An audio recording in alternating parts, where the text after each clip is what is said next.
द्वार समुद्र के होयसलों का वर्णनात्मक इतिहास। दक्षिण भारत के मध्यकालीन इतिहास में होयसलों का उदय एक ऐसी सांस्कृतिक और राजनीतिक शक्ति के रूप में सामने आता है जिसने कर्नाटक की कला, भाषा और धर्म को गहरा रूप दिया।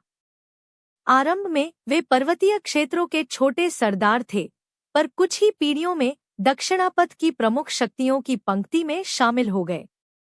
उनकी राजधानी द्वार समुद्र, आज का हैलेबिडु, कला, मूर्तिकला और स्थापत्य का महान केंद्र बन गई। वंश की उत्पत्ति और होयसाला की कथा। होयसला नाम एक कथा से जुड़ा है जिसमें युवा साला ने अपने गुरु की रक्षा के लिए एक बाघ का वध किया और गुरु ने कहा, होयसाला। यही वाक्य आगे चलकर वंश का नाम बन गया। ऐतिहासिक रूप से वे कर्नाटक के मालेनाडु क्षेत्र के स्थानीय मुखिया थे, जो प्रारंभ में चोल, चालुक्य और गंग वंश के अधीन सामंतों की तरह कार्य करते थे। जब पश्चिमी चालुक्य शक्ति कमजोर पड़ी, तो होयसलों ने स्वतंत्रता की ओर कदम बढ़ाया। प्रारंभिक उभार नृसिंह और विनायक। होयसलों का राजनीतिक गठन 11वीं शताब्दी में शुरू होता है, जब नृसिंह और विनायक जैसे प्रारंभिक शासकों ने बेलूर, हासन, श्रवणबेलगोला क्षेत्र को संगठित किया।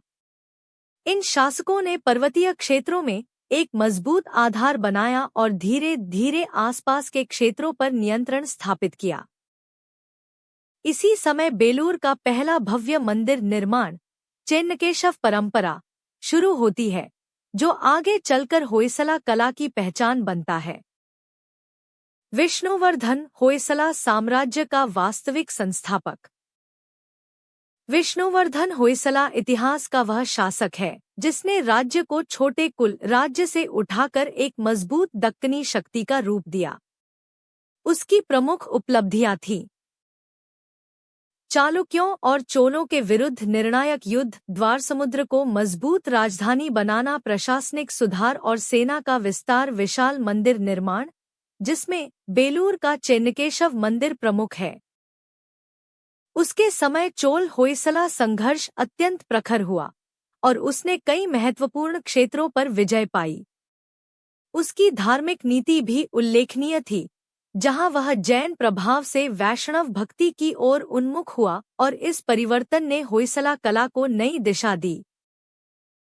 नृसिंह द्वितीय और सोमेश्वर, स्थिरता और विस्तार। विष्णुवर्धन के उत्तराधिकारियों नृसिंह द्वितीय और सोमेश्वर ने राज्य को स्थिरता प्रदान की। उन्होंने कर्नाटक के पूर्वी क्षेत्रों और तुंगभद्रा घाटी में प्रभाव बढ़ाया। होयसला सेना का विस्तार हुआ और धार्मिक सांस्कृतिक संरक्षण जारी रहा। इन शासकों ने होयसला परंपरा को दक्कन की मुख्य शक्ति बना दिया। वीर बल्लाल द्वितीय होयसला शक्ति का चरम उत्कर्ष। वीर बल्लाल II को होयसला साम्राज्य का सर्वोच्च शासक कहा जाता है। उसके काल में चोल पांड्य संघर्ष का लाभ उठाकर दक्षिण भारत में प्रभाव बढ़ाया, कर्नाटक की लगभग पूरी भूमि पर नियंत्रण स्थापित किया, यादवों और काकतियों के विरुद्ध सीमाओं को सुरक्षित रखा, विशाल मंदिरों, शिल्प केंद्रों और सांस्कृतिक नगरों का विकास हुआ। द्वार समुद्र इस काल में दक्षिण भारत का सांस्कृतिक राजनीतिक हृदय बन गया। वीर बल्लाल तृतीय अवंती की शुरुआत और अंत।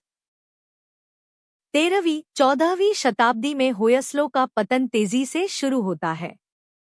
वीर बल्लाल III ने साम्राज्य को बचाने हेतु अनेक प्रयास किए, पर उत्तर में दिल्ली सल्तनत की उभरती शक्ति, दक्षिण में पांड्य चोल संघर्ष, स्थानीय नायक विद्रोह, आर्थिक दबाव, इन सब ने राज्य को कमजोर कर दिया। 1311 और 1327 में मलिक काफूर और तुगलक सेनाओं ने द्वार समुद्र को क्षतिग्रस्त कर दिया। अंततः वीर बल्लाल III एक युद्ध में वीरगति को प्राप्त हुआ और होयसला सत्ता समाप्त हो गई। इसके अवशेषों पर आगे चलकर विजयनगर साम्राज्य का उदय हुआ। होयसला समाज, धर्म और संस्कृति। होयसलों का समाज विविध परंपराओं का मेल था। कृषक समुदाय, जैन व्यापारी वर्ग, ब्राह्मण विद्वान, सैनिक कुल और शिल्पी वर्ग। धर्म में शैव वैष्णव जैन शाक्त और लोक परंपराएं, सभी का सह अस्तित्व दिखाई देता है। इस कारण समाज धार्मिक रूप से सहिष्णु और सांस्कृतिक रूप से उन्नत था। होयसला कला और स्थापत्य एक अद्वितीय पहचान। होयसलों की कला विश्व स्तरीय है। इसकी प्रमुख विशेषताएं: साबुन पत्थर में अति सूक्ष्म नक्काशी, तारे आकृति स्टार शेप्ड वाले मंदिर, मिथकीय कथाओं की जीवंत प्रस्तुति, नृत्य मुद्राएं और दैवी आकृतियां, बहुस्तरीय अलंकरण। बेलूर का चेन्नकेशव मंदिर और द्वार समुद्र का होयसलेश्वर मंदिर भारतीय कला के अनोखे रत्न माने जाते हैं। समग्र मूल्यांकन। होयसलों का इतिहास बताता है कि छोटी शक्ति भी दूरदर्शिता से साम्राज्य बन सकती है। कला और संस्कृति किसी राज्य की सबसे बड़ी धरोहर होती है। राजनीतिक पतन के बाद भी सांस्कृतिक स्मृतियां अमर रहती हैं। होयसलों का पतन भले ही राजनीतिक था, पर उनकी कला और स्थापत्य आज भी भारतीय संस्कृति की अनमोल धरोहर के रूप में जीवित है। होयसला चोल यादव संघर्ष। दक्षिण भारत के मध्यकालीन इतिहास में होयसलों, चोलों और यादवों के बीच त्रिकोणीय संघर्ष शक्ति संतुलन का सबसे जटिल अध्याय है। ये तीनों शक्तियां दक्कन और तमिल प्रदेश दोनों पर प्रभाव जमाने को उत्सुक थीं। होयसलों का भूगोल ऐसा था कि वे उत्तर से आने वाली यादव शक्ति और दक्षिण से उठते चोल पांड्य प्रभाव दोनों के बीच स्थित थे, इसलिए उन्हें लगातार रणनीतिक सजगता रखनी पड़ती थी। चोलों से संघर्ष विष्णुवर्धन के समय प्रबल हुआ। चोल सेना गंगवाड़ी पर अधिकार स्थापित करना चाहती थी, पर विष्णुवर्धन ने प्रत्याक्रमण करते हुए चोलों को कई युद्धों में पीछे हटाया तथा गंगवाड़ी तुंगभद्रा क्षेत्र पर होयसला प्रभाव दृढ़ किया। यह संघर्ष कई वर्षों तक रुक कर चलता रहा, जिसने होयसलों को सैन्य दृष्टि से अधिक परिपक्व बनाया। यादवों के साथ संघर्ष तुंगभद्रा कृष्णा दोआब का था। देवगिरी के यादव घुड़सवार सेना पर आधारित थे, जबकि होयसले पहाड़ी किलों और स्थानीय भू-भाग की रणनीति पर निर्भर रहते थे। वीर बल्लाल द्वितीय और सिंहन द्वितीय के समय दोनों राज्यों ने एक दूसरे के विस्तार को रोका। कोई निर्णायक विजय नहीं मिली, पर शक्ति संतुलन कायम रहा। यह त्रिकोणीय संघर्ष अंततः दक्षिण भारत को एक बहुकेंद्रित राजनीतिक संरचना देता है, जिसमें कोई भी शक्ति पूर्ण प्रभुत्व हासिल नहीं कर पाती और सभी को सामरिक सतर्कता बनाए रखनी पड़ती है। बेलूर हेलेबिड मंदिरों का स्थापत्य। होयसला स्थापत्य भारतीय मूर्तिकला का वह शिखर है जहां पत्थर कविता जैसा बन जाता है। बेलूर और हेलेबिड इसके सर्वोत्तम उदाहरण हैं। बेलूर का चेन्नकेशव मंदिर होयसला शैली की पहली महान कृति है। साबुन पत्थर सोपस्टोन की मुलायम प्रकृति ने शिल्पकारों को सूक्ष्म और महीन नक्काशी की स्वतंत्रता दी। मंदिर की योजना तारा आकृति वाली है, जिसमें बाहर अंदर की दिशाओं में घुमावदार दीवारें प्रकाश और छाया का अद्भुत खेल उत्पन्न करती हैं। मंदिर की बाहरी दीवारों पर पौराणिक कथाएं इतनी जीवंत है कि प्रत्येक मूर्ति जैसे बोलती चलती प्रतीत होती है। नर्तकियां, देव प्रतिमाएं, सैनिक, पशु चित्र सब अत्यंत सूक्ष्मता और संतुलन से उकेरे गए हैं। हेलेबिड का होयसलेश्वर मंदिर होयसला कला की पराकाष्ठा है। इसकी बनावट अधिक विस्तृत, अधिक गहन और अत्यधिक सजावटी है। द्वारों, स्तंभों और मंडपों पर उत्कीर्ण नक्काशियों का घनत्व इतना है कि हर पत्थर स्वयं एक स्वतंत्र कला कृति बन जाता है। रामायण महाभारत पुराणों के दृश्यों से लेकर नृत्यांगनाओं की सौंदर्यपूर्ण मुद्राओं तक यह मंदिर शिल्प का विश्व स्तरीय उदाहरण है। होयसला कला की मुख्य विशेषताएं: सूक्ष्म नक्काशी, ताराकृति का मंदिर प्लान, बहुस्तरीय अलंकरण और भाव संपन्न देव प्रतिमाएं भारत की स्थापत्य परंपरा को अद्वितीय पहचान देती हैं। होयसला वंशावली। होयसला वंश की शुरुआत कर्नाटक के मालेनाडु क्षेत्र के स्थानीय मुखियाओं से होती है। नृसिंह और विनायक जैसे प्रारंभिक प्रवर्तक सामंती स्तर पर सक्रिय थे। चालुक्यों की शक्ति क्षीण होने पर इन स्थानीय सरदारों को स्वतंत्र होने का अवसर मिला और वे धीरे धीरे दक्कन की प्रमुख शक्ति बनने लगे।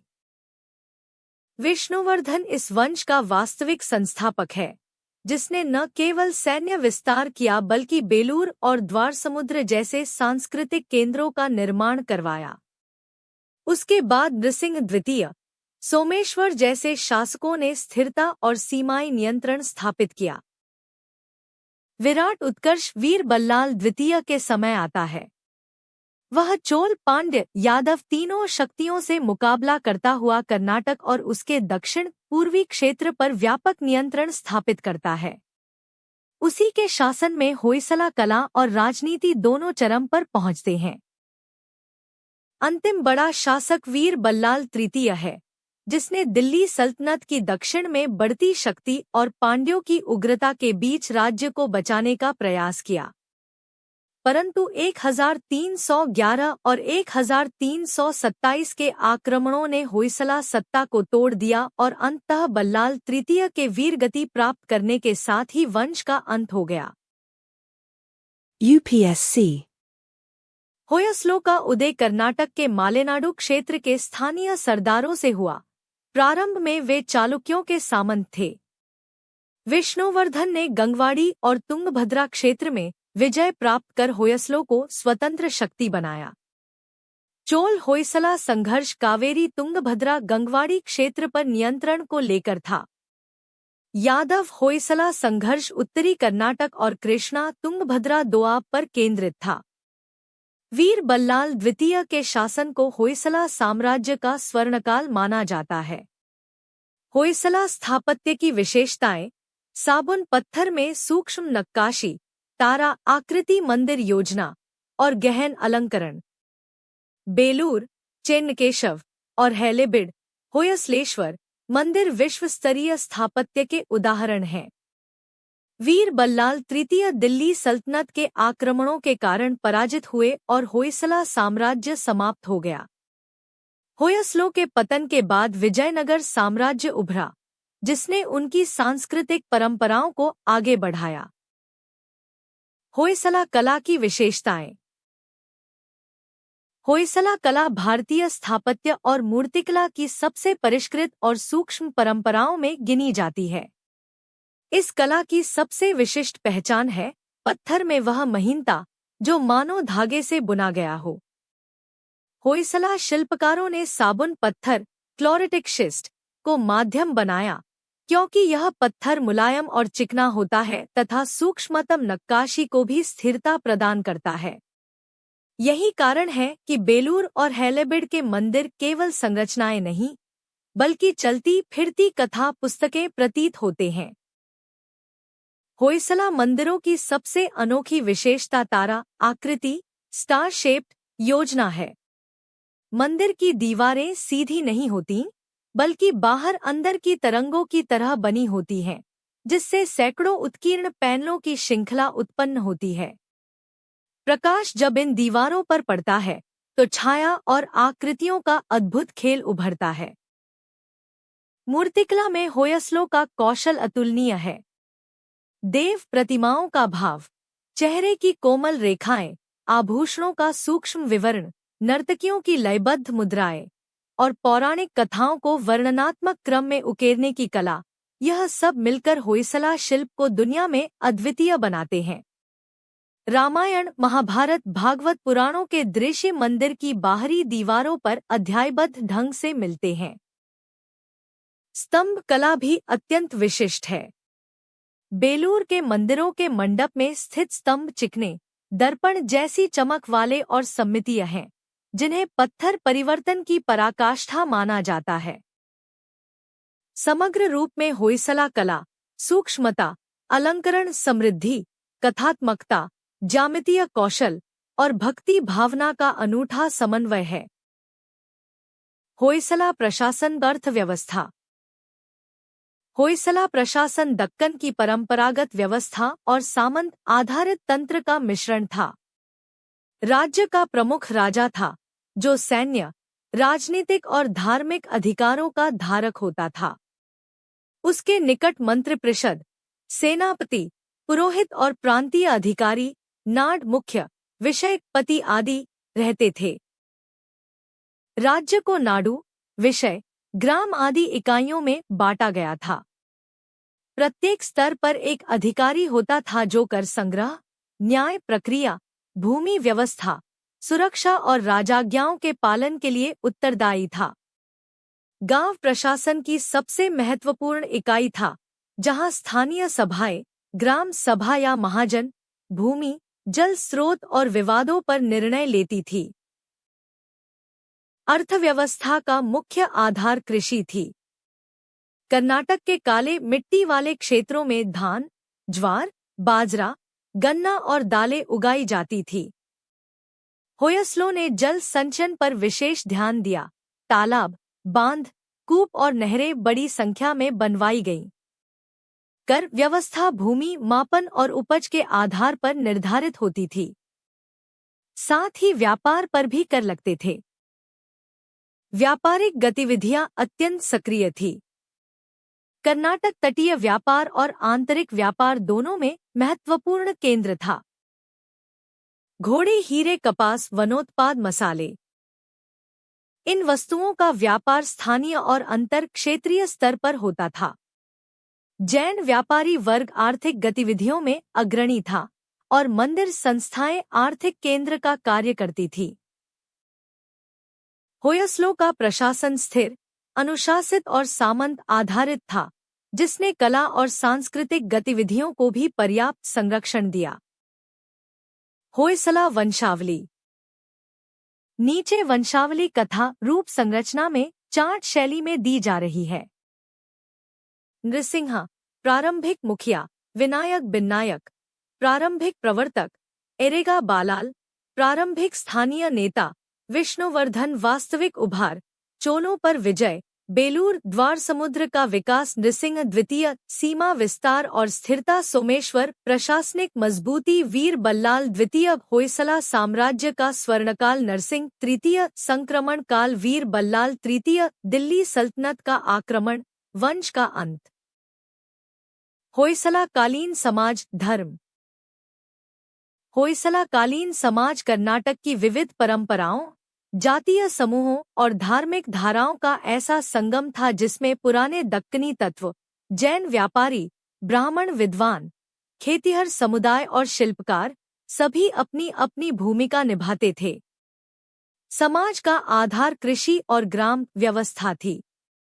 गांव केवल उत्पादन की इकाई नहीं था, बल्कि सामाजिक प्रशासन का केंद्र भी था, जहां ग्राम सभा, महाजन, मठ, संस्थाएं और स्थानीय नायक मिलकर भू विवाद, जल वितरण, कर और धार्मिक अनुष्ठानों का प्रबंधन करते थे। धर्म बहुपरंपरागत था। शैव धर्म सबसे सशक्त धारा थी। लिंगायत परंपरा, वीरशैव, इसी काल में विशेष प्रभावशाली होने लगी। शैव मठ, जोगी समुदाय और आचार्य सामाजिक जीवन में महत्वपूर्ण भूमिका निभाते थे। वैष्णव धर्म भी अत्यंत प्रबल था, विशेषकर विष्णुवर्धन के समय, जब रामानुज की श्री वैष्णव परंपरा से प्रभावित होकर उसने वैष्णव भक्ति को राजाश्रय दिया। बेलूर का चेन्नकेशव मंदिर इसी वृत्ति का सांस्कृतिक प्रतीक है। जैन धर्म कर्नाटक का पुराना धर्म था और व्यापारी वर्ग तथा नगर केंद्रों में इसका प्रभाव पर्याप्त था। कई जैन बस्तियां, बसाड़ियां और तीर्थ स्थल इस काल में फले फूले। जैन आचार्यों ने कन्नड़ साहित्य को भी समृद्ध किया। लोक परंपराएं भी उतनी ही सशक्त थीं। ग्राम देवी, वीर पुरुष, कुल देवता और ग्राम पूजा सामान्य जनता के सांस्कृतिक जीवन का हिस्सा थी। लोक उत्सव, नृत्य, संगीत और ग्रामीण रंग परंपरा समाज को एकता प्रदान करते थे। समग्र रूप से होयसला काल का समाज धार्मिक सहिष्णुता, सांस्कृतिक विविधता और कलात्मक अभिरुचि से समृद्ध था। धर्म केवल पूजा नहीं था, वह कला, स्थापत्य, संगीत, लोक अनुष्ठानों और सामाजिक संरचना का भी आधार था। होयसला काकतीय चोल युद्धों की व्याख्या। होयसला काल में दक्षिण भारत का राजनीतिक परिदृश्य तीन प्रमुख शक्तियों की प्रतिस्पर्धा से बना था: होयसले, काकतीय और चोल। ये तीनों शक्तियां दक्कन तमिलनाडु के उन भूभागों पर प्रभुत्व चाहती थी जिन पर कृषि, व्यापार और सामरिक मार्गों का नियंत्रण मिलता था। चोल होयसला संघर्ष का केंद्र गंगवाड़ी और तुंगभद्रा, कावेरी के मध्य का क्षेत्र था। चोल साम्राज्य दक्षिण में प्रबल था और कावेरी डेल्टा से लेकर उत्तरी तमिलनाडु तक उसकी पकड़ थी। पर जब चोल सत्ता में कमजोरी आनी शुरू हुई, विष्णुवर्धन ने उस अवसर का उपयोग करते हुए चोलों को उत्तरी कर्नाटक की सीमा से धकेला। चोल सेना के भारी रथ दल और पैदल सेना के मुकाबले होयसलों ने पहाड़ी मार्ग, छोटे तेज दस्तों और स्थानीय सहयोग का उपयोग किया। विष्णुवर्धन की जीत ने चोलों को कर्नाटक से लगभग पीछे हटा दिया और होयसलों को नए क्षेत्रों में अधिकार मिला। काकतीय होयसला संघर्ष दूसरी दिशा में था, तुंगभद्रा कृष्णा दोआब पर। यह क्षेत्र उत्तर दक्षिण व्यापार का महत्वपूर्ण मार्ग था और आर्थिक दृष्टि से बहुत उपजाऊ था। काकतीय साम्राज्य, जिसका केंद्र वारंगल था, पूर्वी दक्कन में उभरती शक्ति था। होयसले पश्चिम से और यादव उत्तर से इस क्षेत्र में प्रवेश करते थे, इसलिए यह त्रिमुख युद्धभूमि बन गई। काकतीय घुड़सवार और हाथी दल पर निर्भर थे, जबकि होयसलों की शक्ति सुदृढ़ किलों और कुशल नक्काशीकारों के समर्थन से बने प्रशासनिक केंद्रों पर आधारित थी। कई बार संघर्ष अस्थायी समझौतों से थमता, पर क्षेत्र का नियंत्रण बार बार बदलता रहा। इन युद्धों का अंतिम चरण यादवों और होयसलों के बीच निर्णायक हुआ। तुंगभद्रा कृष्णा दोआब, बीदर रायचूर क्षेत्र और कर्नाटक के उत्तरी मार्ग दोनों राज्यों के लिए अत्यंत महत्वपूर्ण थे।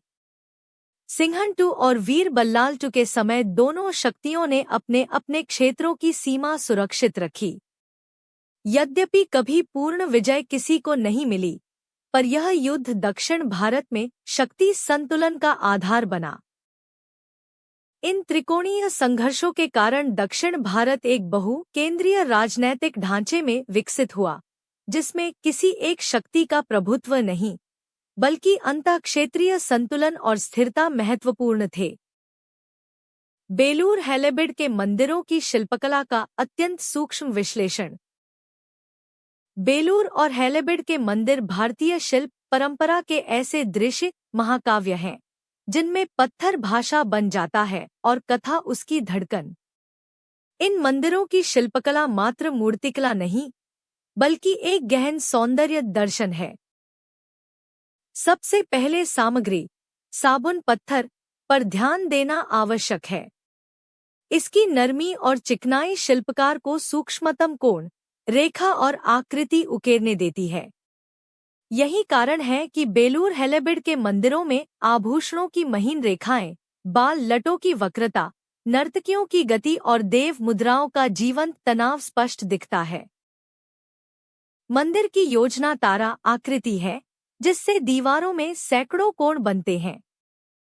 प्रत्येक कोण पर एक स्वतंत्र पैनल है, जहां देवी देवता, नर्तकी, पशु, योद्धा, दैत्य और पौराणिक कथाएं उकेरी हुई मिलती हैं। यह क्रम इतना सघन है कि दीवारें पुस्तक की तरह लगती हैं, जिसमें अध्याय दर अध्याय कथा आगे बढ़ती है। बेलूर के चेन्नकेशव मंदिर का मंडप स्तंभों की महानता के लिए प्रसिद्ध है।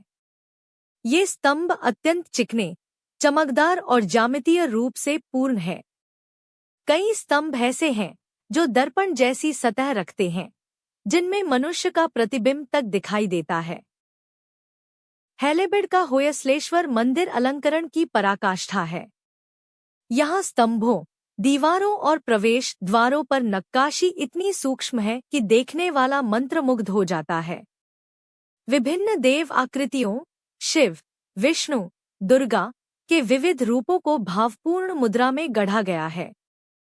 युद्ध दृश्य, नृत्य मुद्राएं, विवाह कथाएं और पौराणिक आख्यान इतने यथार्थपूर्ण हैं कि वे श्रव्य दृश्य अनुभव जैसे प्रतीत होते हैं। यह शिल्पकला केवल धर्म की अभिव्यक्ति नहीं, बल्कि वैज्ञानिक दृष्टि, अनुभवी कारीगरी और सौंदर्य शास्त्र की उच्चतम पराकाष्ठा है। होयसला मंदिरों को विश्व स्तरीय शिल्प प्रतिमान इसलिए माना जाता है क्योंकि वहां कला केवल दिखती नहीं, बल्कि जीवित रहती है। कदंब राजवंश का विस्तृत वर्णनात्मक इतिहास। कदंब राजवंश दक्षिण भारत का वह अत्यंत महत्वपूर्ण प्रारंभिक राजवंश है जिसने दक्कन की राजनीतिक भूमि पर स्थानीय जनता की पहली सुनियोजित और स्वतंत्र सत्ता की स्थापना की। 3री-4वीं शताब्दी के दौरान जब उत्तर भारत में गुप्त साम्राज्य का विस्तार हो रहा था, उसी समय दक्षिण में कदंबों ने एक स्थानीय, गैर संस्कृतकृत, non Brahmanical origin, Dravida Karnataka परंपरा से उत्पन्न होकर केंद्रित राजतंत्र की नींव रखी। इसका उदय राजनीतिक दृष्टि से ही नहीं, बल्कि भाषाई और सांस्कृतिक दृष्टि से भी अत्यंत क्रांतिकारी था, क्योंकि कदंब वे पहले शासक थे जिन्होंने शासन प्रशासन में कन्नड़ भाषा का प्रत्यक्ष उपयोग आरंभ किया। कदंबों की उत्पत्ति। कदंब वंश के उदय से संबंधित परंपरा अत्यंत रोचक है। किंवदंती के अनुसार कदंब वंश एक ब्राह्मण युवक मयूर शर्मन या मयूरवर्मन से प्रारंभ होता है, जो कांचीपुरम में वेद अध्ययन कर रहा था। एक बार उसे किसी पालव सैनिक द्वारा अपमानित किया गया, जिससे अपमानित होकर उसने तपस्या और साहस के संयोग से शस्त्र उठाए और कर्नाटक के वन प्रदेश में अपना अधिकार स्थापित किया। यह कथा प्रतीकात्मक है, पर इससे यह स्पष्ट होता है कि कदंबों का उदय किसी सामाजिक तनाव या नई स्थानीय शक्ति के उभार का संकेत था। इतिहासकार इस वंश को कर्नाटक के स्थानीय द्रविड़ कुलों से संबद्ध मानते हैं। कदंब नाम संभवतः कदंब वृक्ष से आया है, जो उनके क्षेत्र का विशिष्ट वृक्ष था। मयूर शर्मन ने पालवों की सीमा में घुसकर युद्ध किया और अंततः तलवाड़ी नामक क्षेत्र पर अधिकार स्थापित कर अपना मुख्यालय बनाया। यही आगे चलकर बनवासी बना, कदंबों की राजधानी। मयूर शर्मन का राज्य निर्माण। मयूर शर्मन कदंबों का वास्तविक संस्थापक माना जाता है। उसने केवल हथियार नहीं उठाए, बल्कि परिवार को संगठित किया, सामंतों को जोड़ा, कर्नाटक के स्थानीय जनों को एकजुट किया और एक ऐसी सत्ता स्थापित की जो पहली बार कर्नाटक की स्थानीय परंपराओं पर आधारित राजशक्ति थी। उसके शिलालेख बताते हैं कि उसने शांति संधि द्वारा पालवों का विरोध कम किया और बनवासी केंद्रित शासन को मजबूत किया। मयूर शर्मन के शासन में भूमि दान ब्राह्मण अध्ययन केंद्रों स्थानीय कन्नड़ जनता के उत्थान का उल्लेख स्पष्ट मिलता है। कंगवर्मन और शक्तिवर्मन राज्य का विस्तार। मयूर शर्मन के पुत्र कंगवर्मन ने कदंब राज्य का विस्तार तेज किया। उसके समय राज्य की सीमाएं कर्नाटक के मध्य, उत्तर और तटीय भागों तक फैलने लगी। पड़ोसी छोटे कुल, अलूप, नागर, गंग आदि कई बार संघर्ष, कई बार संधि द्वारा कदंब शक्ति को स्वीकार करते रहे। इसके बाद शक्तिवर्मन ने प्रशासन को व्यवस्थित किया और राजस्व व्यवस्था मजबूत की। शिलालेख इस तथ्य की गवाही देते हैं कि कदंब शासन किसी एक परिवार पर आधारित नहीं, बल्कि स्थानीय प्रमुखों की साझेदारी का परिणाम था। कदंबों का स्वर्णकाल। काकुत्स्थ वर्मन। कदंब इतिहास में सबसे प्रसिद्ध शासक काकुत्स्थ वर्मन है।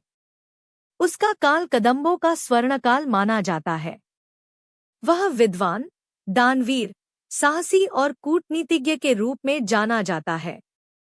उसके शासन में कदम्ब राज्य इतना शक्तिशाली हो गया कि गुप्त काल के उत्तर भारतीय राजाओं तक उससे मैट्रिमोनियल संबंध, जिसमें कदम्ब राजकुमारी का विवाह गुप्त वंशीय राजकुमार के साथ हुआ, सूत्रों में उल्लेखित है। काकुत्स्थ वर्मन के शासनकाल में प्रशासनिक ढांचा सुदृढ़ हुआ। कन्नड़ भाषा को शिलालेखों में महत्व मिला। कला संस्कृति को राजाश्रय मिला। बनवासी सांस्कृतिक राजधानी बनी। यह कदम्ब साम्राज्य का सांस्कृतिक उत्कर्ष था। कदम्ब साम्राज्य का विभाजन और बादामी चालुक्यों का उदय। कदम्बों की शक्ति 5वीं-6वीं शताब्दी तक बनी रही, परंतु आगे चलकर राज्य कई शाखाओं हंगल कदम्ब, गोवा कदम्ब, जलनदगिरी कदम्ब में बंट गया। राज्य विभाजन और स्थानीय सामंतों के उभार ने कदम्ब शक्ति को कमजोर किया और इसी का लाभ उठाकर 6ठी शताब्दी में पुलकेशी प्रथम के नेतृत्व में बादामी चालुक्यों का उदय हुआ। चालुक्यों ने धीरे धीरे कदम्बों को अधीन कर लिया, पर कदम्बों को स्थानीय स्तर पर सामंत के रूप में बनाए रखा।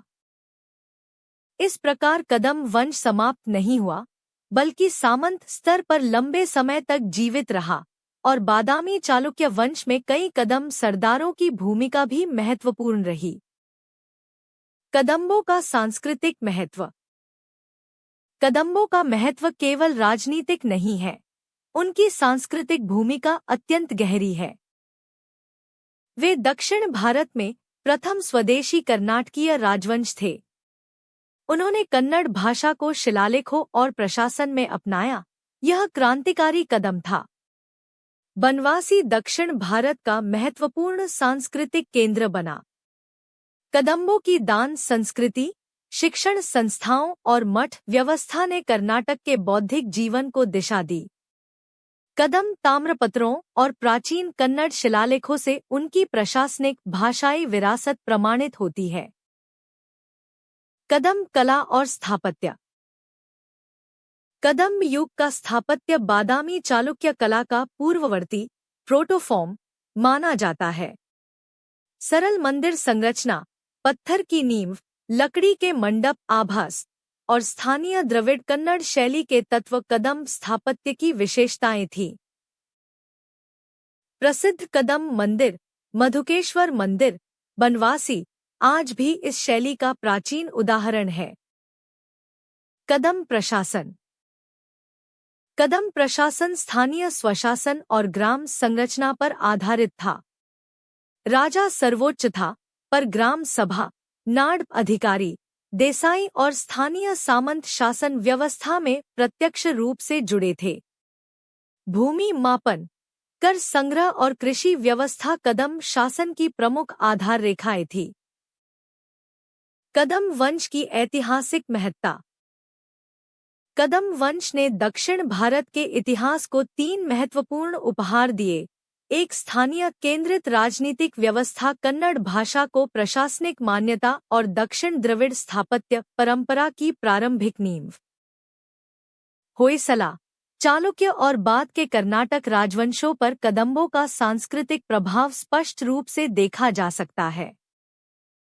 नीचे आपके 5 विषय।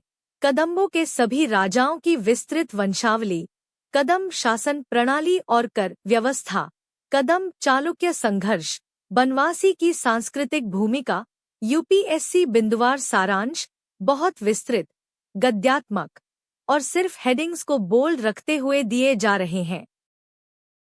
कदम्बों के सभी राजाओं की विस्तृत वंशावली, वर्णनात्मक रूप में। कदम्ब साम्राज्य की वंशावली 3री-4थी शताब्दी से प्रारंभ होकर धीरे धीरे अनेक शाखाओं में फैलती है। वंश का प्राचीनतम ज्ञात संस्थापक मयूरशर्मन है, जिसने कांची में अपमानित होने के बाद कर्नाटक के वन प्रदेश में शस्त्र उठाए और स्वतंत्र सत्ता स्थापित की।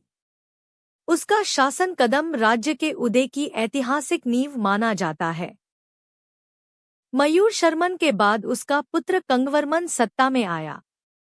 कंगवर्मन ने अपने पिता की नवोदित शक्ति को मजबूत किया और बनवासी को एक संगठित प्रशासनिक केंद्र बनाया। उसके बाद भीमवर्मन आया, जिसने कदम्ब राज्य की सीमाएं बढ़ाई और कई छोटे सरदारों को अपने अधीन किया।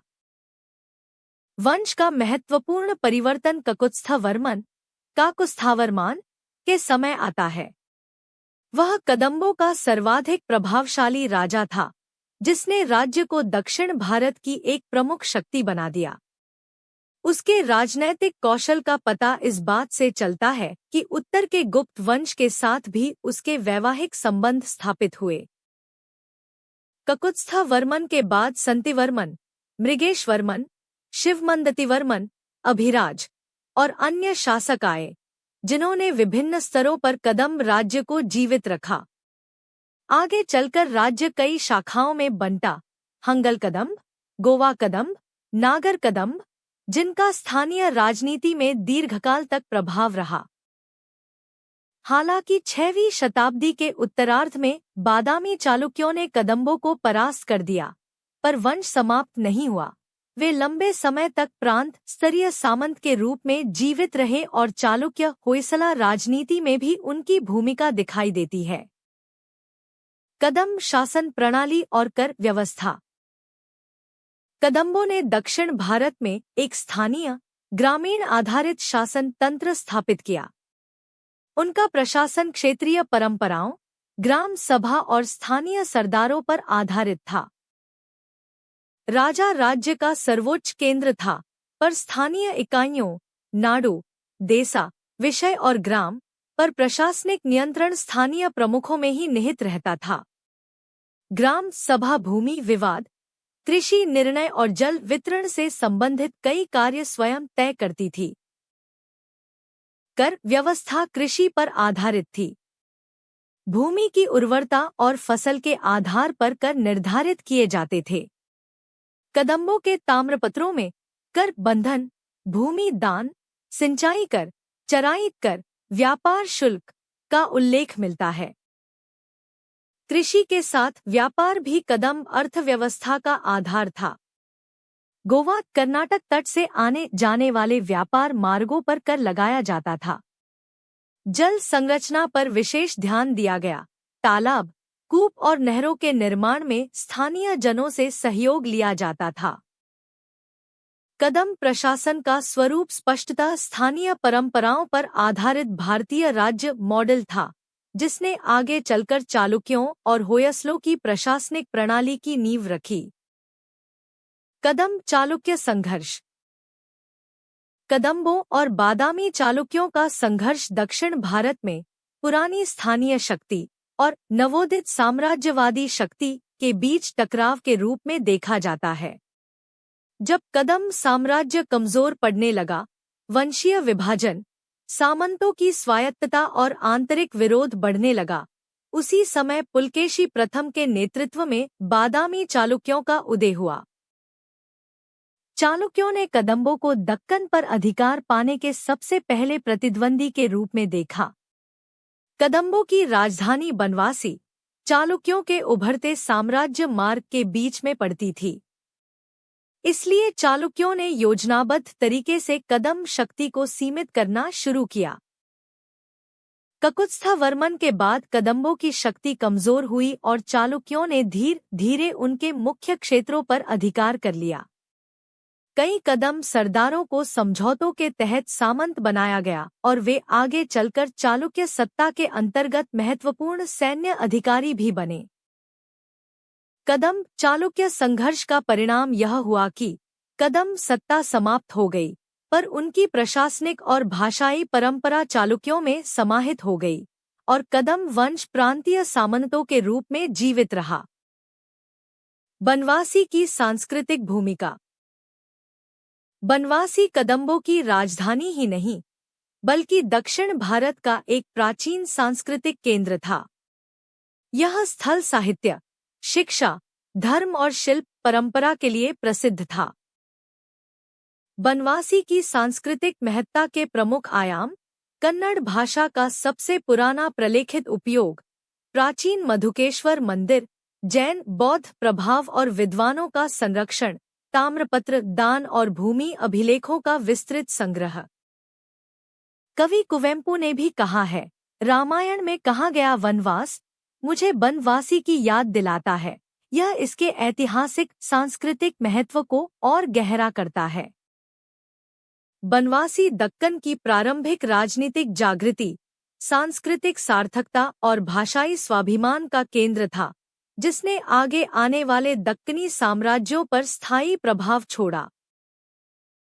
UPSC कदम दक्षिण भारत के पहले स्वदेशी कर्नाटकीय राजवंश थे। संस्थापक मयूर शर्मन, जिसने कांची में अपमानित होने के बाद बनवासी में स्वतंत्र राज्य स्थापित किया।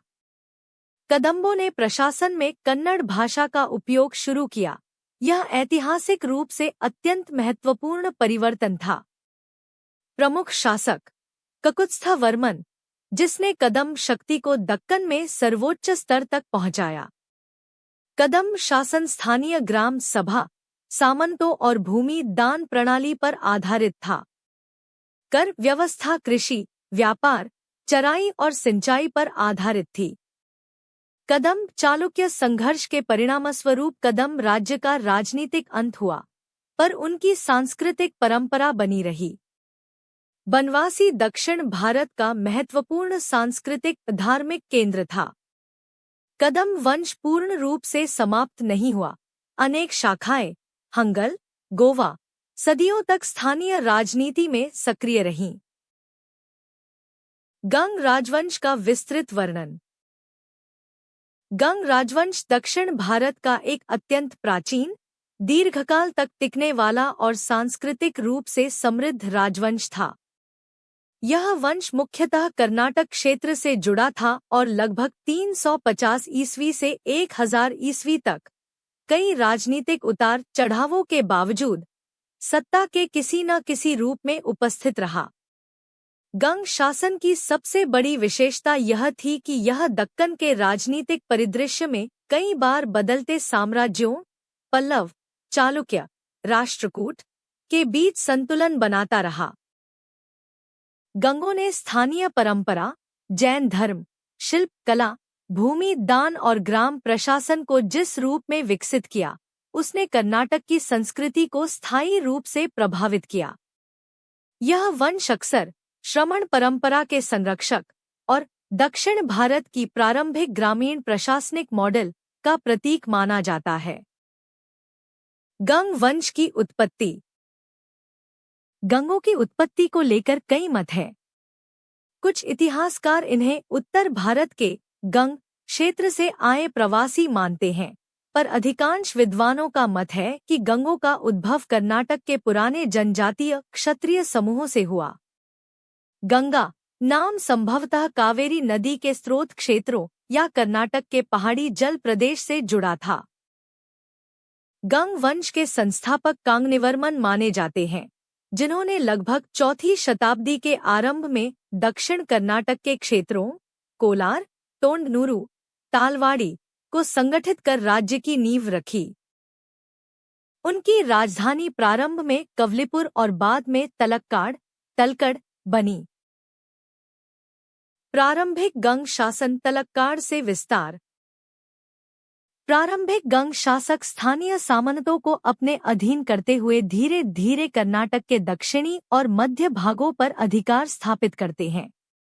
इन शासकों में कांगनीवर्मन, मधरंग हरिवर्मन, विष्णुगोप अविनीत जैसे नाम प्रमुख हैं। इस काल में गंगों ने कृषि भूमि, कृषकों, ग्राम सभा और स्थानीय कारीगर समुदाय को प्रशासन के केंद्र में रखा और एक संगठित ग्रामीण राज्य व्यवस्था स्थापित की। जैन धर्म को राजाश्रय मिलने से जैन मठों का विकास हुआ, जिनसे कर्नाटक का सांस्कृतिक जीवन समृद्ध हुआ। गंगों का पल्लव चालुक्य संघर्ष। गंगों का भूगोल उन्हें दो बड़ी शक्तियों के बीच रखता था, उत्तर में चालुक्य, दक्षिण में पल्लव। इस कारण गंग प्रदेश अनेक बार इन दोनों के युद्ध क्षेत्र में बदल गया। प्रारंभ में गंग पल्लवों के सहयोगी थे। पल्लवों की सहायता से ही गंगों को तमिल कर्नाटक की सीमाओं पर स्थिरता मिली।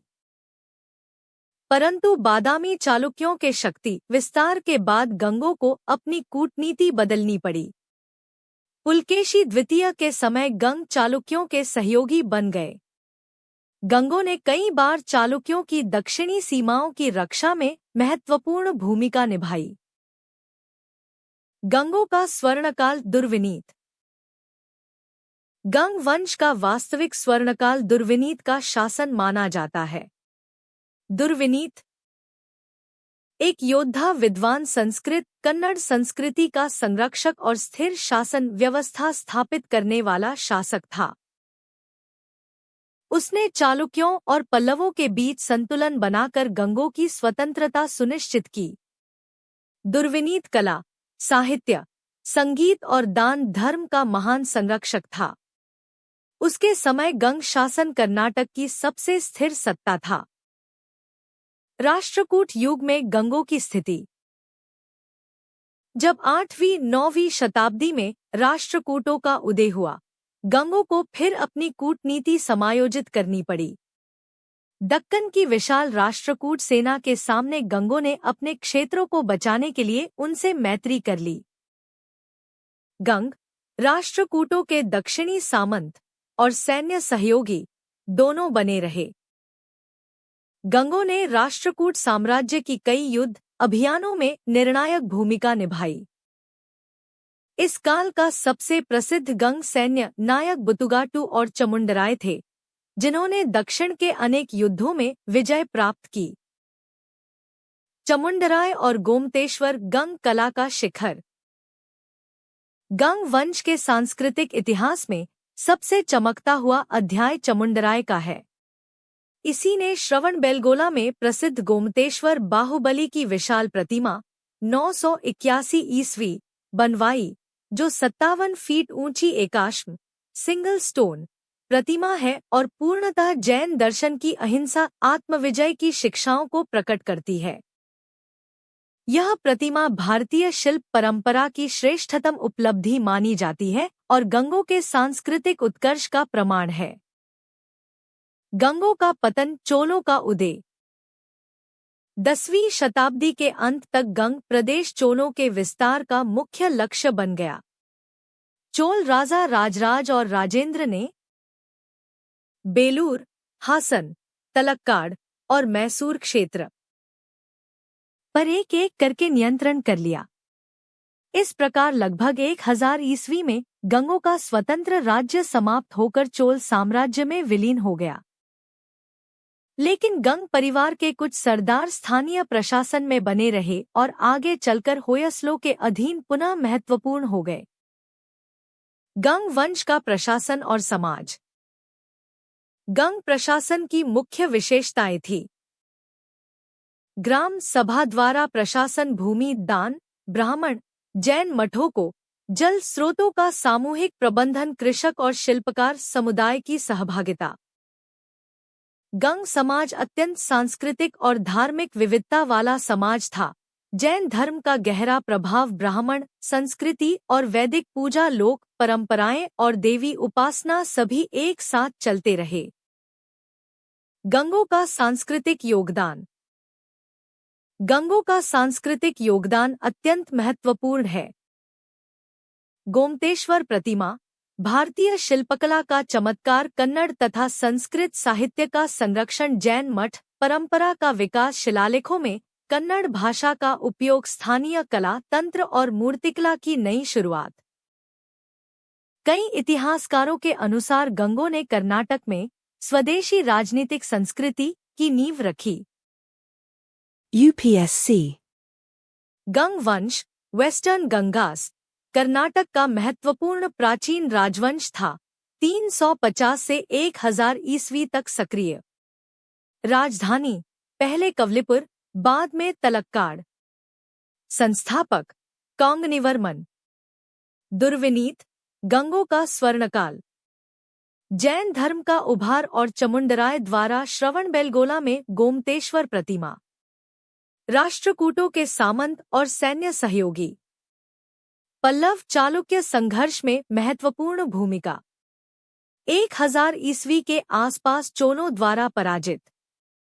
कला संस्कृति में गंगों की विरासत, स्थापत्य, शिल्प, जैन दर्शन और कन्नड़ साहित्य।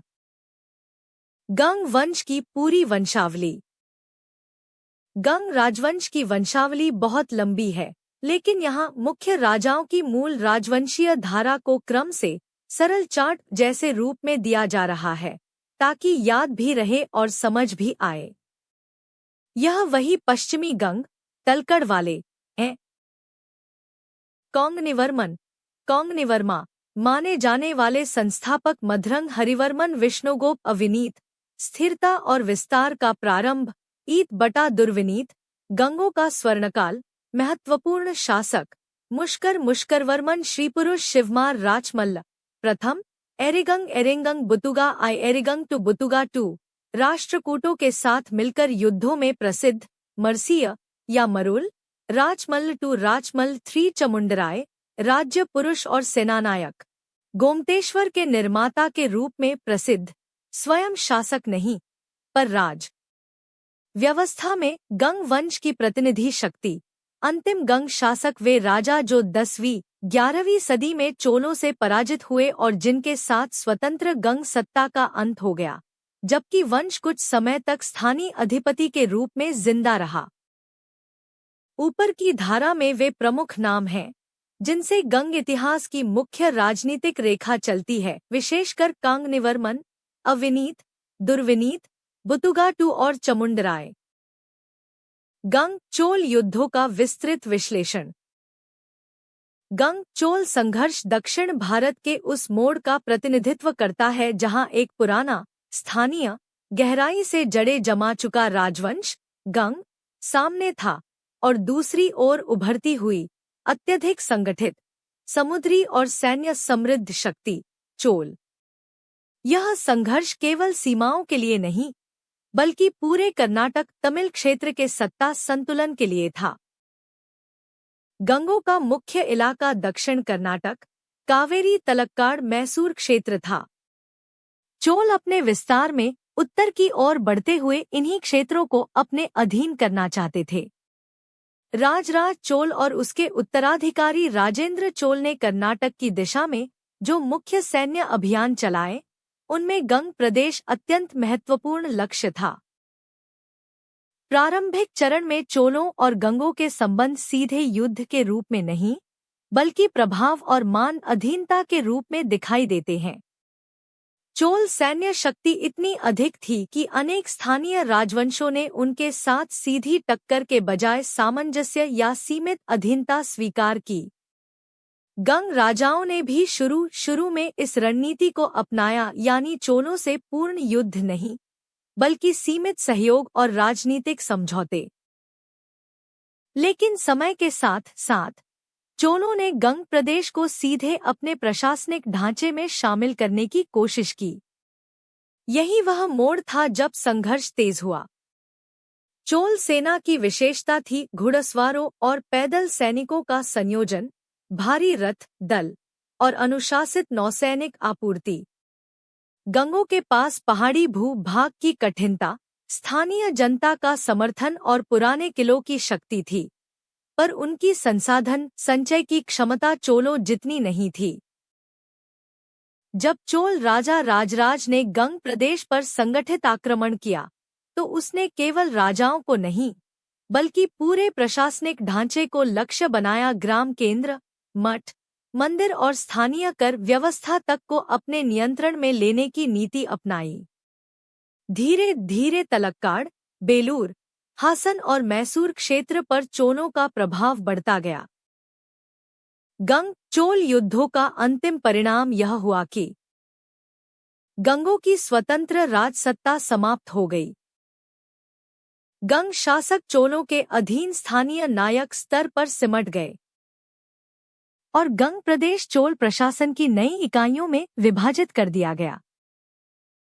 लेकिन यह भी ध्यान रखना जरूरी है कि गंग वंश की सांस्कृतिक उपस्थिति समाप्त नहीं हुई।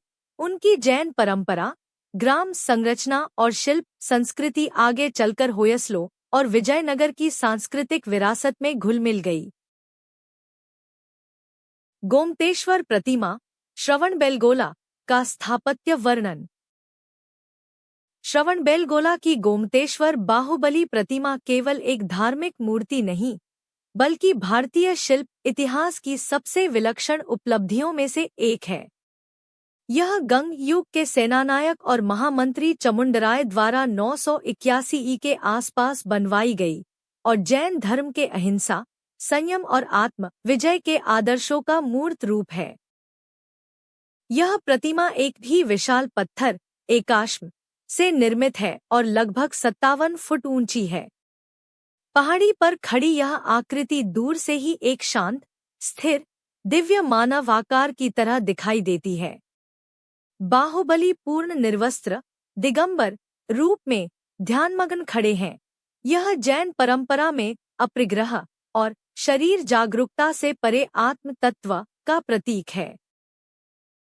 प्रतिमा की स्थापत्य विशेषताएं।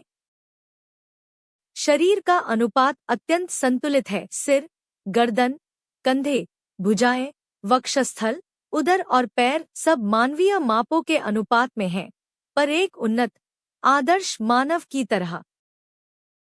आंखें आधी मुद्रा में हैं, जैसे अंतर की ओर दृष्टि लगी हो। चेहरे पर अत्यंत कोमल, गंभीर और शांत भाव है, न क्रोध, न भय, न उत्साह, सिर्फ शांति। अंगूठे और उंगलियों तक की रेखाएं अत्यंत स्पष्ट हैं, पर अलंकरण रहित। यही निर्वस्त्रता उसे और अधिक आध्यात्मिक बना देती है। पैरों के पास और शरीर के किनारों पर बेल लताएं और छोटे पेड़ उकेरे गए हैं, जो यह संकेत देते हैं कि बाहुबली इतने समय तक स्थिर ध्यान में खड़े रहे कि प्रकृति स्वयं उनके शरीर के साथ घुल-मिल गई। प्रतिमा सीधी चट्टान को काटकर नहीं, बल्कि ऊपर से नीचे की ओर सुगठित रूप में तराशी गई। इसे बनाने में कितनी तकनीकी योजना, गणना और शिल्पकला लगी होगी, इसका अनुमान लगाना भी कठिन है। प्रतिमा के सामने विशाल प्रांगण, चारों ओर मंदिर समूह, मठ और श्रवणबेलगोला के जलाशय। गोमतेश्वर प्रतिमा, श्रवणबेलगोला का स्थापत्य वर्णन। श्रवणबेलगोला की गोमतेश्वर बाहुबली प्रतिमा केवल एक धार्मिक मूर्ति नहीं, बल्कि भारतीय शिल्प इतिहास की सबसे विलक्षण उपलब्धियों में से एक है। यह गंग युग के सेनानायक और महामंत्री चामुंडराय द्वारा 981 ई के आसपास बनवाई गई और जैन धर्म के अहिंसा, संयम और आत्म विजय के आदर्शों का मूर्त रूप है। यह प्रतिमा एक भी विशाल पत्थर एकाश्म से निर्मित है और लगभग 57 फुट ऊंची है। पहाड़ी पर खड़ी यह आकृति दूर से ही एक शांत, स्थिर, दिव्य मानव आकार की तरह दिखाई देती है। बाहुबली पूर्ण निर्वस्त्र, दिगंबर रूप में ध्यानमग्न खड़े हैं। यह जैन परंपरा में अपरिग्रह और शरीर जागरूकता से परे आत्म तत्व का प्रतीक है। प्रतिमा की स्थापत्य विशेषताएं। शरीर का अनुपात अत्यंत संतुलित है। सिर, गर्दन, कंधे, भुजाएं, वक्षस्थल, उदर और पैर सब मानवीय मापों के अनुपात में हैं, पर एक उन्नत आदर्श मानव की तरह। आंखें आधी मुद्रा में हैं, जैसे अंतर की ओर दृष्टि लगी हो। चेहरे पर अत्यंत कोमल, गंभीर और शांत भाव है, न क्रोध, न भय, न उत्साह, सिर्फ शांति। अंगूठे और उंगलियों तक की रेखाएं अत्यंत स्पष्ट हैं, पर अलंकरण रहित। यही निर्वस्त्रता उसे और अधिक आध्यात्मिक बना देती है। पैरों के पास और शरीर के किनारों पर बेल लताएं और छोटे पेड़ उकेरे गए हैं, जो यह संकेत देते हैं कि बाहुबली इतने समय तक स्थिर ध्यान में खड़े रहे कि प्रकृति स्वयं उनके शरीर के साथ घुल-मिल गई। प्रतिमा सीधी चट्टान को काटकर नहीं, बल्कि ऊपर से नीचे की ओर सुगठित रूप में तराशी गई। इसे बनाने में कितनी तकनीकी योजना, गणना और शिल्पकला लगी होगी, इसका अनुमान लगाना भी कठिन है।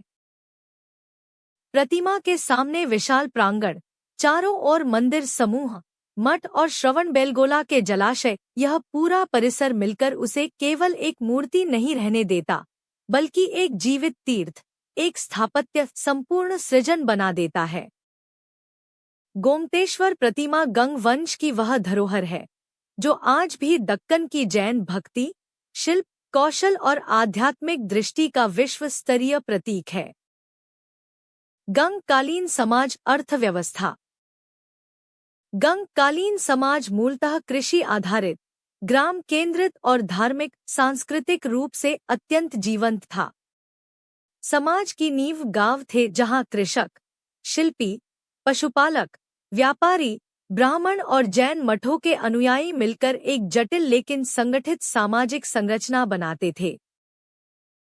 वर्ण व्यवस्था अवश्य थी, लेकिन कर्नाटक की स्थानीय स्थितियों के अनुसार वह अपेक्षाकृत लचीली थी।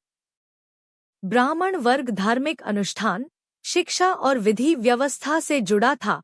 क्षत्रिय वर्ग, जिसमें गंग वंश स्वयं आता था, राजनीतिक और सैन्य नेतृत्व में था। वैश्य और व्यापारी वर्ग ने व्यापार और वाणिज्य को संभाला।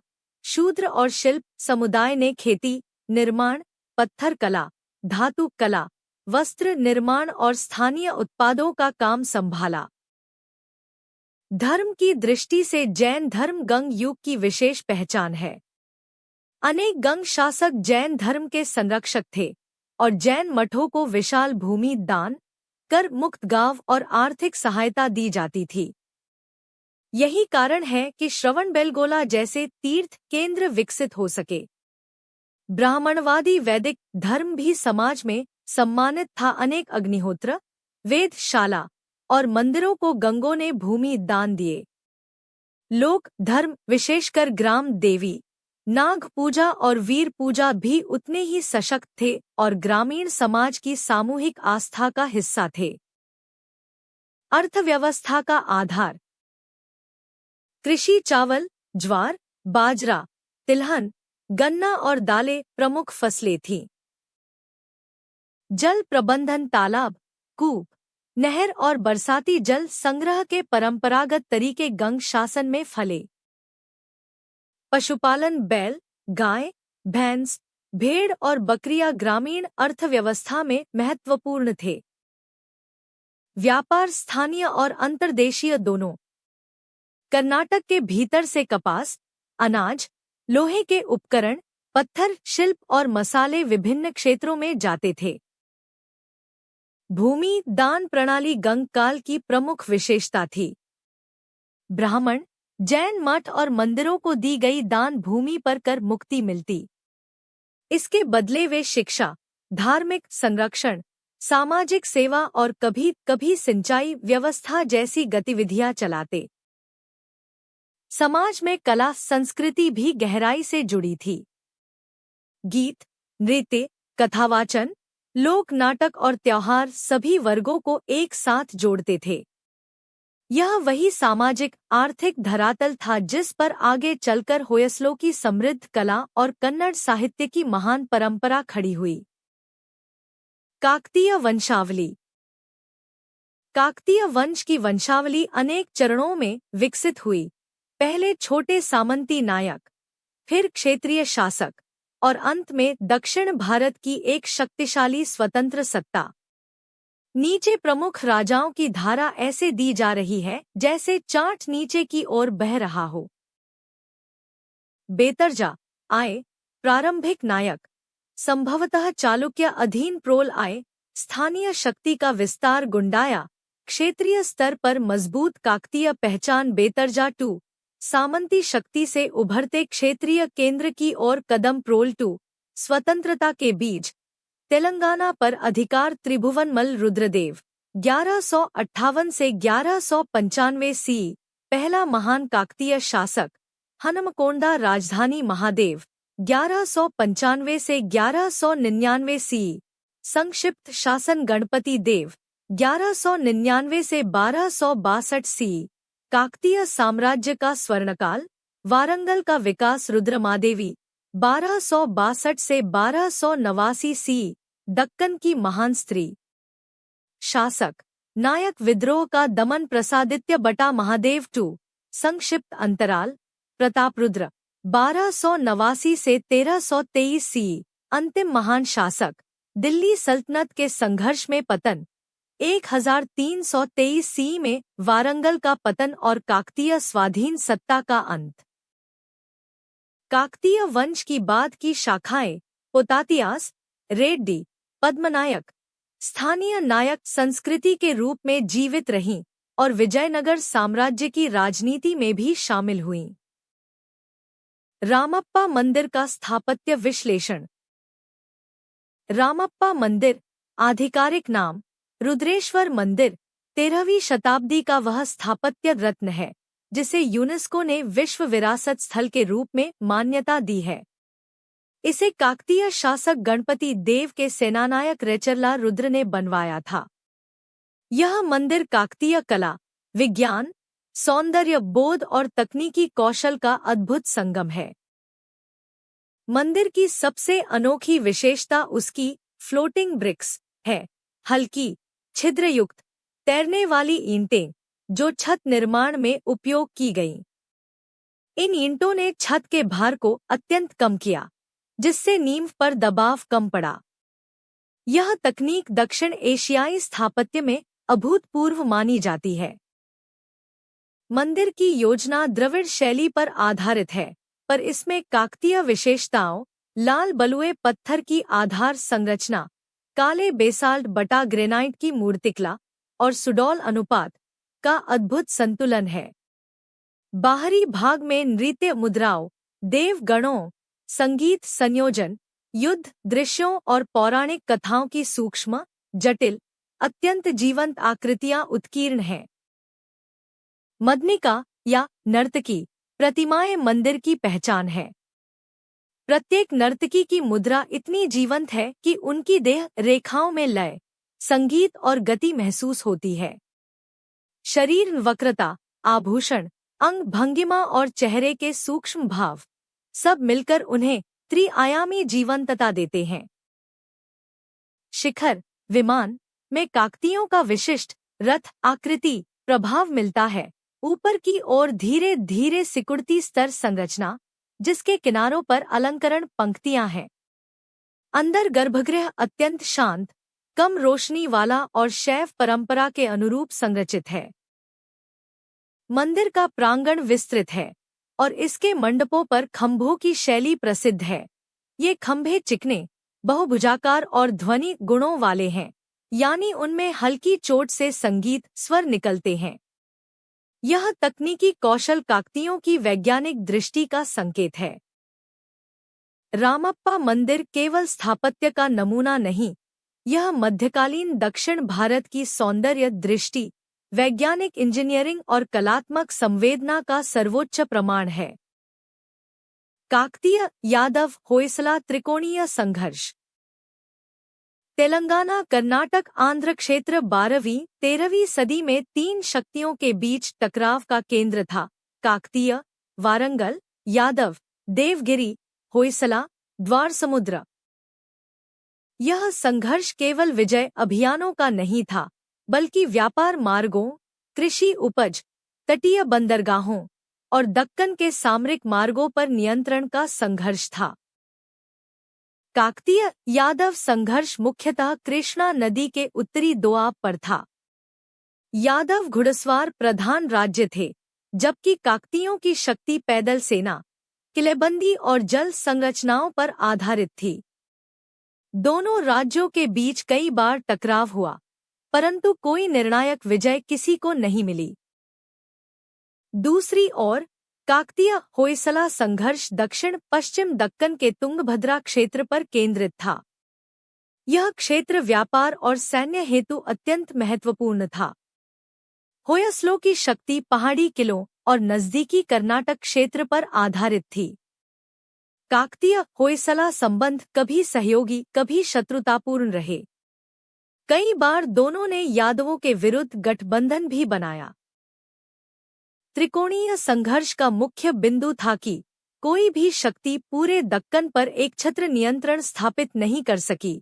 सभी ने एक दूसरे को संतुलित किया और अंततः तीनों राज्यों ने दिल्ली सल्तनत की बढ़ती शक्ति की ओर ध्यान नहीं दिया। यह त्रिकोणीय टकराव अंततः पूरे क्षेत्र को कमजोर कर गया। परिणाम यह हुआ कि दिल्ली सल्तनत ने एक एक कर सभी को परास्त किया। होयसला कमजोर पड़े, यादव पतन को पहुंचे और सबसे अंत में काकतीय साम्राज्य ढह गया। इस प्रकार यह युद्ध श्रृंखला दक्कन के राजनीतिक मानचित्र को निर्णायक रूप से बदलने वाली सिद्ध हुई। UPSC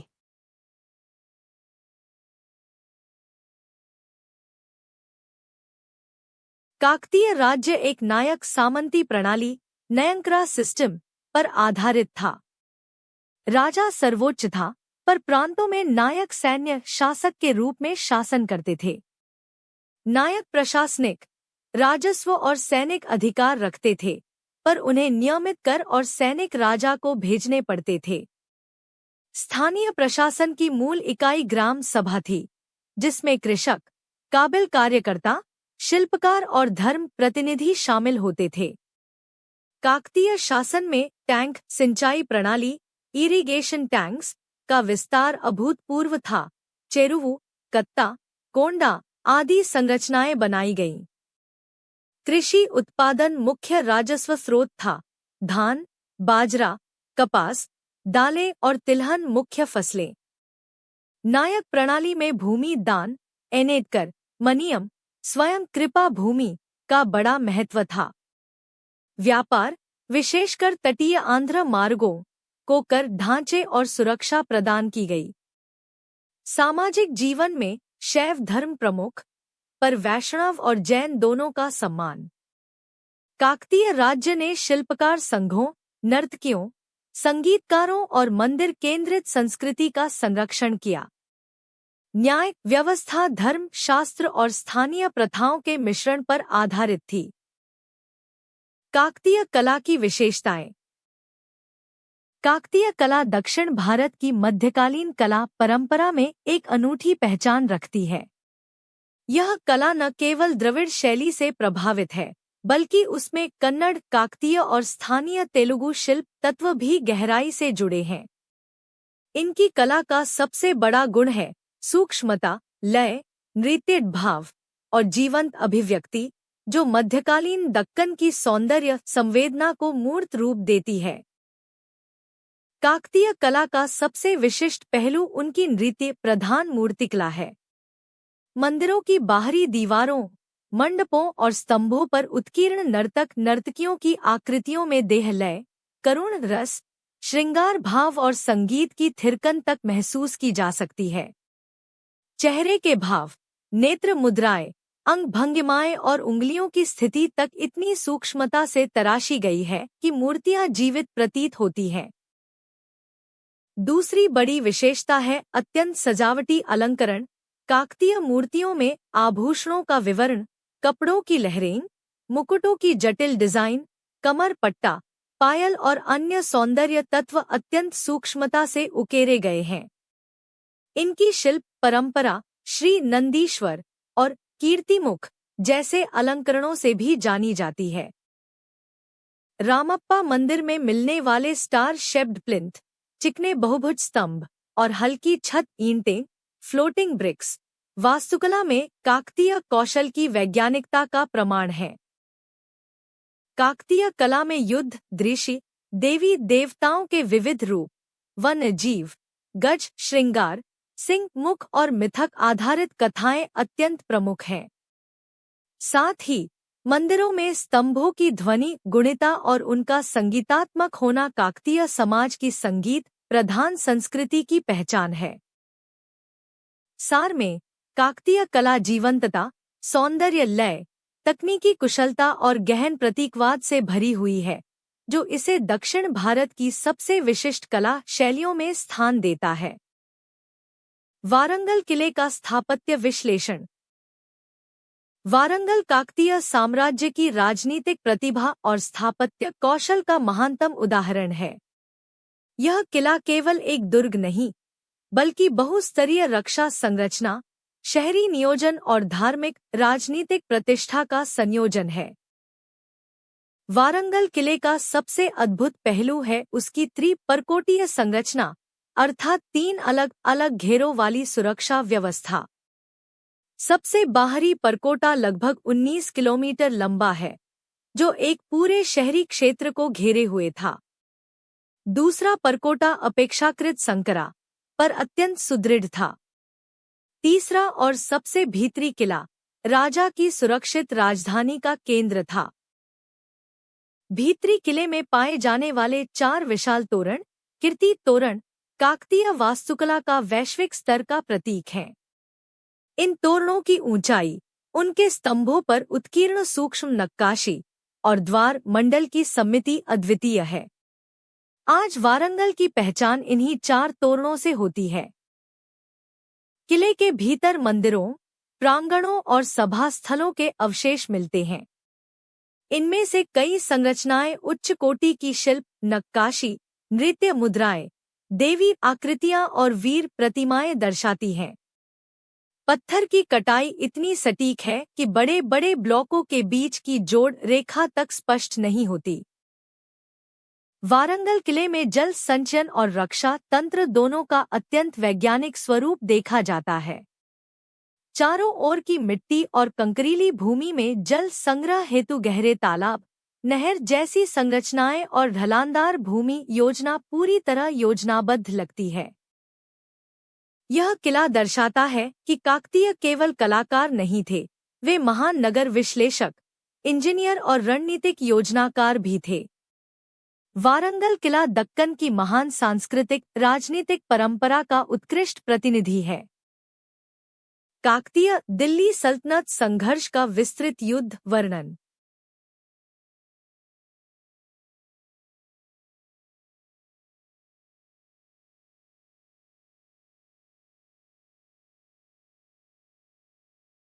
मृत्यु के बाद दिल्ली काकतीय सल्तनत संघर्ष दक्षिण भारत के इतिहास का वह निर्णायक अध्याय है, जिसने दक्कन की राजनीतिक दिशा पूरी तरह बदल दी।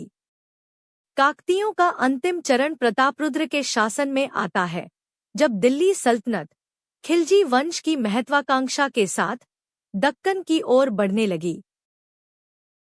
पहला चरण 1303 से 1309 उदास्माइली अलाउद्दीन खिलजी ने दक्षिण की संपन्नता, विशेषकर वारंगल और देवगिरी की ख्याति कर दक्कन अभियान की योजना बनाई। में एक छोटा सैनिक दल वारंगल की ओर भेजा गया, पर प्रतापरुद्र ने उसे आसानी से विफल कर दिया। इस विफलता के बाद अलाउद्दीन ने एक विशाल सेना अपने प्रसिद्ध सेनानायक मलिक काफूर के नेतृत्व में 1309 से 1310 में दक्कन की तरफ भेजी। दूसरा चरण 1310 से 1311 उदास्माइली मलिक काफूर अत्यंत तेज गति से आगे बढ़ा और सबसे पहले देवगिरी के यादवों को परास्त किया। इसके बाद वह वारंगल पहुंचा। वारंगल का किला 3 परकोटों वाला अत्यंत सुदृढ़ दुर्ग था, पर सल्तनत की भारी घेराबंदी और तोप धनुष तकनीकों ने अंततः प्रतापरुद्र को समझौते को मजबूर किया। प्रतापरुद्र ने भारी कर, हाथी, घोड़े और धन देकर संधि स्वीकार की। यह पहली बार था जब काकतीयों को सल्तनत के आगे झुकना पड़ा। तीसरा चरण 1318 से 1323 उदास्माइली अलाउद्दीन की मृत्यु के बाद दिल्ली में अस्थिरता बढ़ी, लेकिन दक्कन पर नियंत्रण बनाए रखने की महत्वाकांक्षा बनी रही। घियासुद्दीन और बाद में मोहम्मद बिन तुगलक ने वारंगल पर पुनः चढ़ाई की। दूसरी घेराबंदी 1318 में हुई और काकतीयों ने किसी प्रकार समझौता कर समय खरीदा, परंतु निर्णायक हमला 1323 में हुआ। इस बार मोहम्मद बिन तुगलक की सेना अधिक विशाल, प्रशिक्षित और घेराबंदी तकनीकों से लैस थी। वारंगल किले पर महीनों तक युद्ध चला, अन्न जल समाप्त होने लगा, उत्तर से कोई सामंत सहायता को नहीं आया और नायक चढ़ावरों में भी मतभेद के संकेत मिलने लगे। अंततः किला टूट गया। प्रतापरुद्र को बंदी बनाया गया। उसे दिल्ली ले जाया जा रहा था कि नर्मदा के किनारे उसने आत्मसमर्पण के अपमान को सह न पाकर जल समाधि लेकर प्राण त्याग दिए। काकतीय साम्राज्य इस प्रकार समाप्त हो गया। इस युद्ध श्रृंखला के परिणाम अत्यंत दूरगामी रहे। दक्कन पर उत्तर भारत की राजनीतिक पकड़ स्थापित हुई और आगे चलकर बहमनी विजयनगर द्वंद्व की पृष्ठभूमि बनी। Please like, subscribe and comment.